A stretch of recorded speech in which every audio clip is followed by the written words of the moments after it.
welcome back to my channel. If it's the first time to watch me, today I need to share with you how I clean my fridge. I'm gonna share with you how I clean my fridge. Stay connected. If you're not subscribed to my channel yet, please subscribe to my channel, and if you subscribe to my channel, don't forget to turn notification bell. When I upload my video, you'll be the first one to watch my video. Mbote bandeko esika bozwami, kombo na ngai ezali Mimi, soyez les bienvenus. Soki ezali malade bosotala ngai, kombo na ngai ezali Mimi. Lelo ya ko partager na biso nyonso ndenge nini nasukolaka fridge na ngai, ozala pe motivé tango nyonso yo mso osaleli obimisi biloko na yo ale osukoli fridge na yo ozala malamu mpo équipe ya nini biloko na yo ezala na bonne condition pe pour la santé na yo, santé ya bana na yo pe santé ya libota na yo mobimba. Sikoyo na nasala nini na kosukola fridge na nga na nini na kosukola fridge na kaka na vinaigre yango nazala yango na kotia na kati ya bol oyo naza pe na close na ngai oyo na kosukola nango fridge na ngai na kozala vinaigre na koboka yango kati na kotia na kati ya bol na ngai na kozala pe na ndambo ya mai pe yango wana naza kotia mai eza moto yango wana na kokende kosukola fridge na ngai. Sikoyo na nasala nini na nakende komisa biloko na nyonso na fridge na bimisi biloko na ngai nyonso après na bala kosukola fridge na ngai na bino bozala connecté bolanda video tina suka mbala mosusu jeune fille maman papa so ozala yo moko ekosunga yo ndenge nini pe okozwa motivation ya koyeba na kosukola fridge na frigo na yo soki osukola frigo na yo kala tokutana tutale. Now I empty all my stuff in the fridge. I need now to start removing my shelf. Then I'm gonna go to the sink to wash it. Then I'm gonna clean it, then I bring it back. Sikoyo na sisi ko biloko na ngano sayaki na kati ya frigo na chango pembeni na ina na sikoyo longa ba twani babinga ba shelf na français na bosani na olongola ngo pona kende na bana sikoyo ko na usukola ngo aposo na sikoyo na pangusi na koyeba na kuzonga pona na terrasse.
finished to clean my fridge.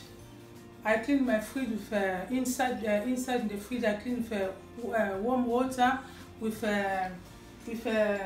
vinegar. I will advise you, if you want to wash to clean your fridge inside, don't put chemical inside. You can just use vinegar. You add with warm water. You take your clothes, then you start cleaning inside. Then you can remove all your shelf. You wash it with soap. You wash it with warm water and soap. You dry up, then you bring it back, then you start tidying up your fridge. Siko nakomi na suka ya kusukula frigo na ngai, na suka frigo na ngai na vinaigre. Mama soko suka vinaigre na papa jeune fille et ozala malamu o etizaka vinaigre. Po vinaigre eza bien et ko absorber ba solonio surtout na kati ya nini. Ya kati ya frigo na eko tira te frigo na yo eza toujours fraîche. Pour ça, tu vas pour la carte pour na bien to tu chaka chaka ba kolia kuna. C'est mieux tu n'aura vinaigre yo na mai no moto zu ke la mbala yo o pansi na kati pe ko aider be frigo na yo ezala toujours fraîche.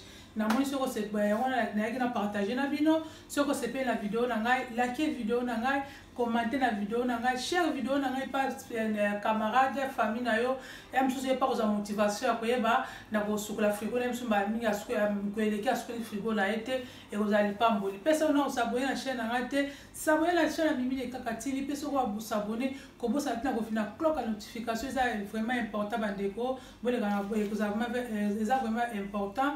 Au cliquer sur la vidéo na ngai obana kozanga te et vous allez pas mboli pour la biso surtout tika tenzama pamula bino vidéo na ngata la poster yango zwata na yo mama papa jeune fille landa vidéo na ngane banditi na suka nzama pe bana kopambola yo.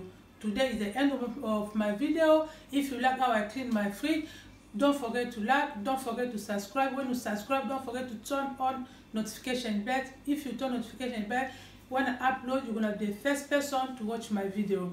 I think for today I end here. I love you all. Then I say bye bye.